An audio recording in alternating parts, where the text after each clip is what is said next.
జనవరి 8, 9 తేదీలలో జరిగిన విరసం 24వ సాహిత్య పాఠశాలలో విరసం కళాకారులు పాటలు పాడుతూ నేటి ఉద్యమాలకు తమ మద్దతును తెలియజేస్తున్నారు. సీనియర్ రచయిత నవలాకారుడు అల్లం రాజయ్య గారు మాట్లాడుతూ భారతదేశంలోని అస్తిత్వాలు మొత్తము ఆలోచించుకోవాలి. ఈరోజు అక్కడ యుద్ధం జరగకుంటే ఇక్కడ అస్తిత్వాలకు కూడా బతుకు లేదు.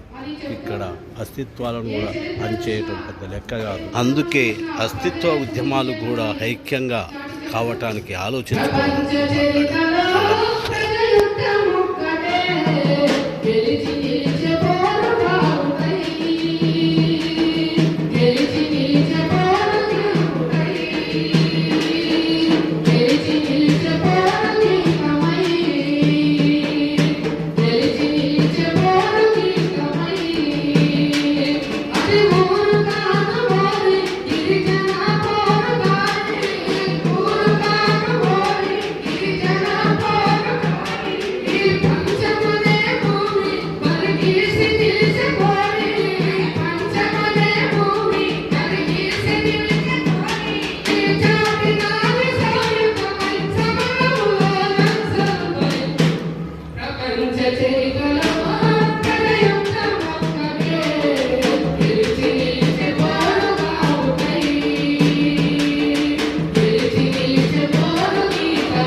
మనకి ఏదైనా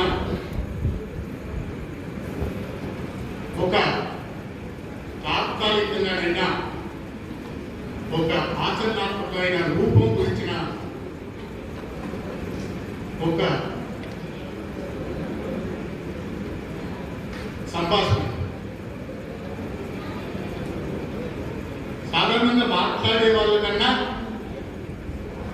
వినే వాళ్ళు ఎక్కువ తెలియమంటున్నాడు. గిరిజనులు ఆదివాసులు ఏమనుకుంటారంటే మాట్లాడే వాళ్ళ కన్నా వినే వాళ్ళు ఎక్కువ తెలివైన వాళ్ళు.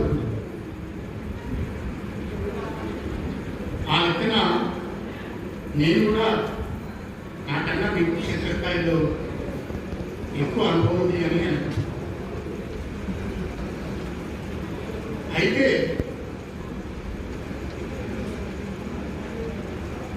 ఈ సందర్భం గురించి ఒకటి మాట్లాడతాం. ఈ సందర్భం ఎందుకు వచ్చింది? ఈ సందర్భం ఇవాళ మన అన్ని పనులు వదులుకొని తప్పనిసరిగా దీన్ని అడ్రస్ చేయాల్సిన అవసరం ఎందుకు వచ్చింది? దాని సారాంశం బయటికి కనిపించే సంఘటనల వెనుక ఉన్న ఒత్తిడి ఏమిటో మనం అర్థం చేసుకోవాలి. బహుశా మాట్లాడకుండా ఉన్న నిబంధనలో ఉన్న చనిపోయిన అమరులైన స్వామి గారు, పండి సాయి గారు మౌనంగా ఈ ఫాసిస్ట్ వ్యతిరేక ఆచరణలో వాళ్ళు గడించిన అనుభవాలకు సంబంధించి మనకు తెలియాల్సినంత తెలియకపోవడం కూడా ఒక విషయమే. ఇవాళ అది తెలుసుకోవాల్సిన సందర్భం ఒకటి మనకు వచ్చింది. ఎందుకు వచ్చిందంటే ప్రజలు మనల్ని అడుగుతున్నారు. ఏమడుగుతున్నారు?